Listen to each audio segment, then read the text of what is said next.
Hi everyone, thank you for taking time to check out this video tutorial related to the Monarch CCAA. Today we specifically want to talk about helping you determine what lands to enroll as part of your Certificate of Inclusion and your application into the CCAA. We've received lots of questions about this, and this is probably one of the key decisions that you have to make in terms of your application.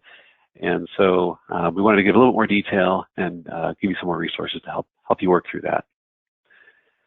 So we'll start off with what are enrolled lands. Enrolled lands are fundamentally the lands that you are enrolling as part of your application, which then receive permit coverage through the Enhancement of Survival Permit that UIC receives. So these are the lands on which the incidental take coverage provided for monarchs through the permit is applied. And so if you think about your system, you want to think about where do you have potential for monarch habitat. Oftentimes that is the extent by which you want to enroll lands. And so we have a hypothetical right-of-way here that we're showing that has a range of different land uses and land types. In this case, we are including all of those enrolled lands across the full system. It's important not to confuse that term with adopted acres, which is the portion of your system within which you're doing conservation measures, like beneficial vegetation management or native seedings, those types of things. Those are the adopted acres, the ones that you're actually tracking towards your compliance requirement at the adoption rates appropriate for whatever system you're enrolling. The enrolled lands, though, extend beyond just the extent of adopted acres. And so, again, it's not that you don't have habitat on those other enrolled lands. There could be habitat in those areas. You're just not required to do those adopted conservation measures on those other lands, only that percentage of adopted acres. So to the extent that you still have habitat on these other enrolled lands, you need the incidental take coverage for that regulatory protection in the event that monarchs were listed under the Endangered Species Act. And so what those protections provide through incidental take coverage is protections for all those other status quo operations and maintenance activities under the CCAA. Again, one of the great benefits of the CCAA is that it provides that operational flexibility so that while you're making commitments for conservation on that subset, on your adopted acres, your overall all enrolled lands maintain flexibility for doing those operations and maintenance activities. So a large portion of that could be areas that have suitable habitat. There might be areas that are less likely to contain suitable habitat, especially more developed areas or heavily row-cropped areas. But even within those landscapes, there can be pockets of habitat. And so you want to look at that and think about that as you're enrolling. So I know a lot of applicants that have been looking at this are considering enrolling their full system, or maybe their full system minus some paved or highly developed lands. And it's worth looking at that and thinking about where would you have potential monarch habitat across your system and scale it according to that. Of course, that's not where the considerations end. As you think about this question a little bit deeper on how much or where to enroll, you also want to think about what are the lands that are underneath your management control, right? If there's lands that are outside of what you can manage or that you have some management authority over, those lands that are outside of that control, you can't enroll essentially at that point. Now that said, lands under your management control is fairly broad, so that includes not only fee-owned lands, but that can also be leased lands, lands under easement, or any other place where there's an agreement or something in place that provides you management authority. Again, you want to think about the incidental take coverage, where that's desired and where you would expect to potentially have take occurring in the event that monarchs are listed. And then kind of on the flip side of that, you want to think about where would you exclude land that has a low risk of habitat potential. Oftentimes this is, again, highly paved areas. So dense urbanized lands, it might be paved portions of highways, it could be facilities that have extensive parking lots or buildings, things like that. Not that you want to exclude all of those lands, because there, again, could be buffering lands that contain really great habitat, and you want to make sure you have coverage for those types of situations. Last but not least, you also want to think about the extent of what's feasible for implementation. Because you're committing your organization to the requirements of the CCAA and the Enhancement of Survival Permit, there's certain commitments that come along with that. And so you want to make sure that what you're committing your organization to is feasible for implementation and ultimately the compliance with the permit and with the agreement. I should note too that the CCAA does allow for adaptation over time. So as new lands are acquired or as maybe operations scale up to enrollment in the CCAA, you can amend your certificate of inclusion once you're enrolled to modify to include or remove other lands as you need to over the life of your enrollment. Okay, the mechanics. How do you actually calculate your enrolled lands? This is another area that we get a lot of questions about, and there's several approaches to taking this. Some applicants have their system completely mapped out, and they can query the acres needed to enroll and provide that. Many others just might have center lines of roads, center lines of rights-of-ways, and maybe a handful of map parcels. And so in those cases, they have to do some estimation where they're taking that center line length along with maybe a typical easement width or right-of-way width, depending on where they're at, and calculating their enrolled lands based on that. That's completely acceptable. The key point is within your application, you want to show how you got to that number and the assumptions that you used and the data that you used to get there, so that UIC, so that the Fish and Wildlife Service, understand how you calculated that and what's included within your enrolled lands. From an application perspective, almost what's as important is what you're excluding from your enrolled lands, and you just want to be clear about that in your application. If you haven't checked it out, we do have another video talking about the application itself and walking through that, and we do touch on that there as well. So again, here's some simple examples of calculation to get across different sectors and different land use types and how we get to our overall enrolled acreage. Again, if you have questions, reach out to UIC. We're happy to help work through what those calculations should be and ways you can approach that. But we give you ultimately the flexibility to, your system, your data and the mapping available, and what's the best information you can use to get to that number.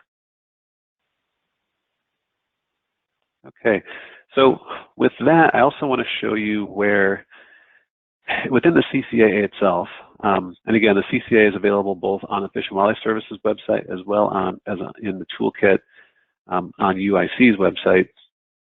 There's several areas we talk about enrolled lands. So if you want to know more information about enrolled lands and what to enroll or not enroll, you want to check out a few spots within the CCAA itself. There's section 4, which is titled Enrolled Lands. So that talks about the types of lands that can be enrolled and considerations to make there, again, geographic coverage, and also gets into the details of the application process. As important as thinking about what lands to enroll is also the activities to enroll. And so section 5 of the CCAA talks about covered activities. And again, these are broadly speaking the operations and maintenance activities for which you'd want that incidental take coverage. Now, one important consideration if you're thinking about covered activities is that within your application, you can by default sort of suggest that you're going to cover, you want all the coverage for all the covered activities listed in the CCAA, which would include, again, operations, maintenance, and some of the modernization construction associated with that, as well as vegetation management. The broad suite of activities that would give you that incidental take coverage. The important consideration there is that for all the activities that you're providing, anywhere where those covered activities result in take of monarchs, essentially then are covered activities under the permit, that at that point creates that federal nexus with the permit that's giving that take coverage. Now, the important thing about that federal nexus is that requires then compliance with all other state federal laws. And so that's where, again, you have to think about the avoidance and minimization measures under the ESA's Section 7 compliance. So we have another video that talks about that. You obviously have to address that within your application. But thinking about those measures for listed plants and critical habitats, that applies in areas of suitable habitat that are covered under the permit. Similarly, there's to use the Section 106 protocol. So Section 106 of the National Historic Preservation Act, which requires avoiding impacts to historic resources. That's in Appendix C of the CCAA. We're not going to get into that here, but the trigger for complying with that is when you're doing work that would potentially disturb or impact a historic resource within areas of suitable habitat at times when monarchs might be present. So again, that's specifically for covered activities that are triggering potential for take of monarchs. And so some applicants are upfront thinking about limiting the scope of covered activities to those that might not trigger some of those other thresholds or requirements. That's a discussion that you might want to have with UIC to talk about that. You want to discuss that with teams internally about risks and compliance needs there. For some applicants, this might be more of a change than for others. And so again, you want to think about how these things affect your organization and address them appropriately. Last, if you check out in Section 9 of the CCAA, we have the duration of the agreement and the permit. Specifically in this section, we do have a section that talks about modification of your certificate of inclusion. And again, this is where, as I mentioned, if you enroll a certain amount of land or certain types of activities up front, you can at a later point go in and amend that to add or remove or otherwise change the extent of lands and activities included. So the important thing to think about is that for each of those activities and the extent of lands provided, you have to address, be clear about those in your application. You have to address those Section 7 requirements and have the appropriate avoidance and minimization measures for those activities on those enrolled lands where all that applies. So this is a lot of information. Hopefully this helps you. We do have also on UIC's website, again within the CCAA toolkit, we have a guidance document to help you walk through some of these considerations. It's our guidance for determining enrolled lands and covered activities. And so this is a short guidance document you can see here. And again, it sort of walks through the fact that these are activities and lands that are covered underneath the permit. They also create a federal nexus in those locations where take is likely to occur from covered activities. And so some of the guidance we have here talks about determining the extent of the coverage that you want. So like we started off at the onset, think about the extent geographically of the lands that are likely to pose take to monarchs and the covered activities that are likely to pose take. And so you want to include that, to the extent that that's feasible for you. You also want to think about those, again, those covered activities and the activities that are occurring on those lands. Broadly speaking, that includes areas that include milkweed as well as flowering nectar resources or flowering plants, and also at the time of year when monarchs are present, right? So it can only occur when monarchs are present in egg, larval, or adult stages of their life cycle. And so that's going to be different times of the year, different durations of the year, depending on where you're located in the country. Okay, and then last, again, is determining, again, the extent of the covered activities that you'd like to be included. And again, think about those activities, the extent to which they disturb, either have ground disturbance or disturbance to habitat. That would then trigger the permit coverage, which then again requires that 106 compliance is something you want to think about and consider.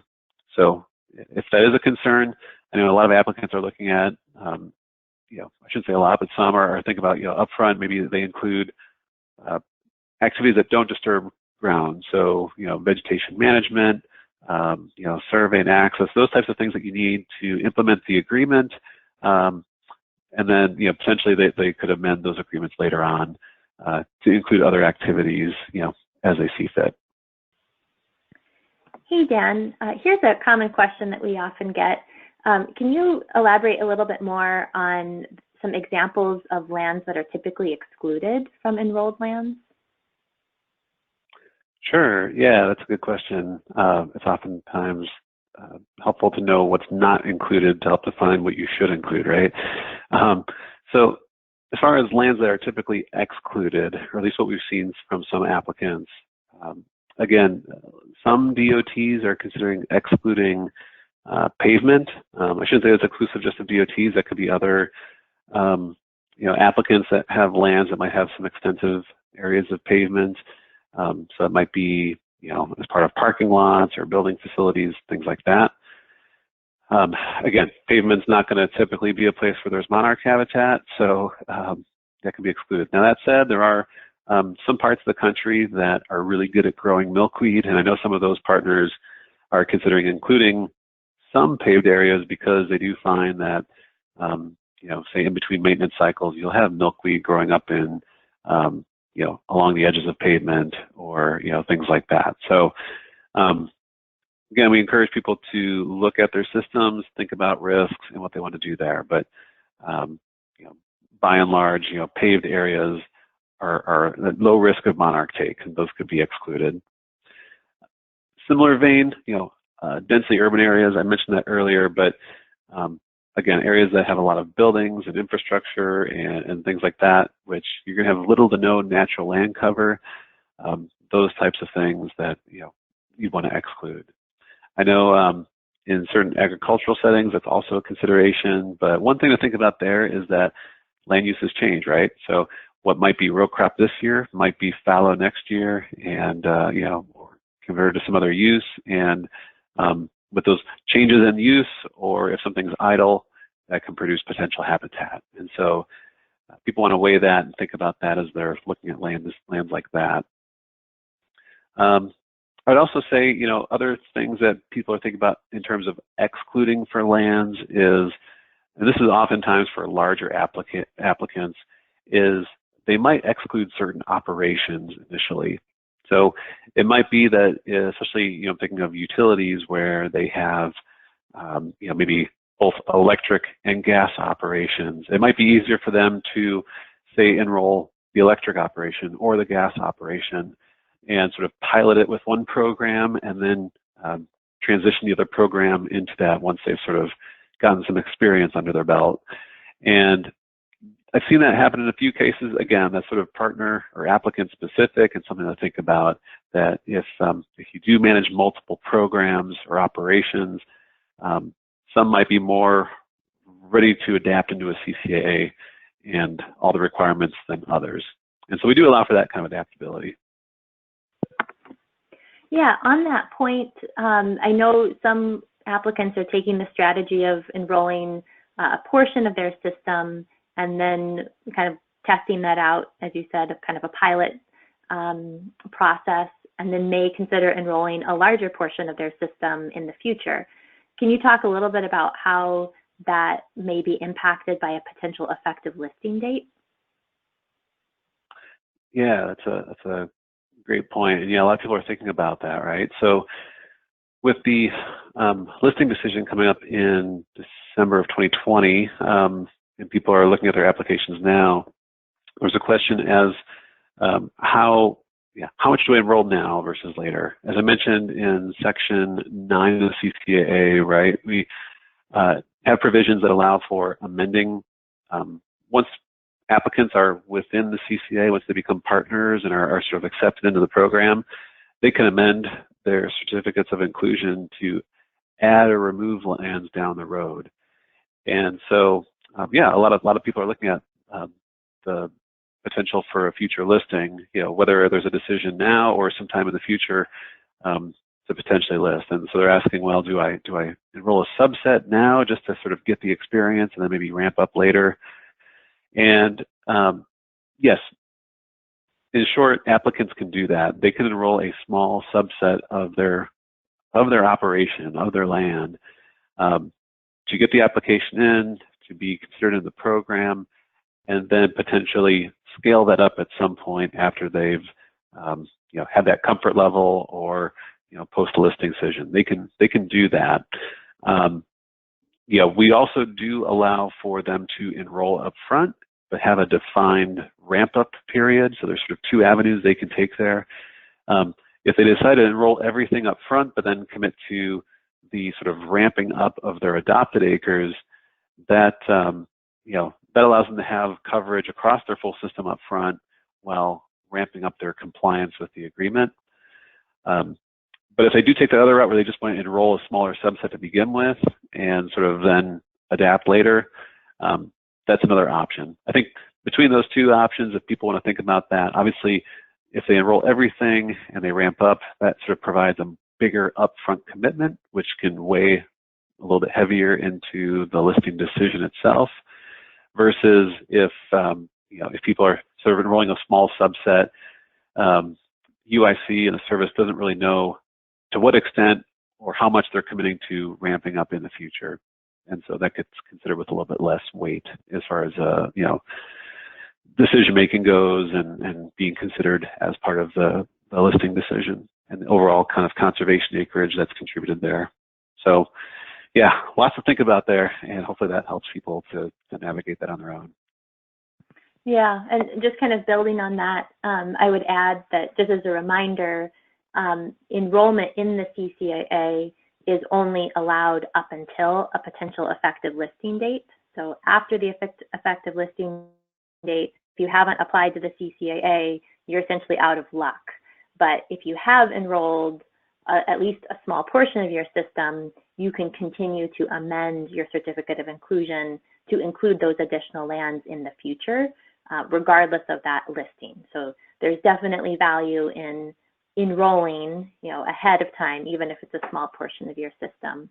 And again, adding to that, or reducing potentially, but adding to that enrollment in the future.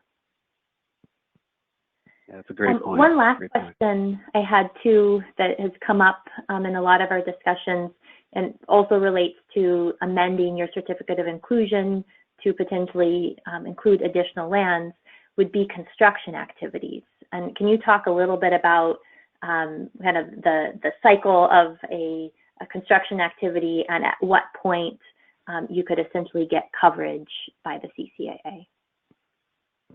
Yeah, that's great. And I know there's a number of applicants that have asked that question, because, hey, there's a lot of building that's in progress and construction projects that are in progress or on the cusp of being constructed. And so, yeah, can those get coverage essentially under the CCAA? And, the CCAA is specifically focused on operations and maintenance activities, broadly speaking, as a suite of covered activities.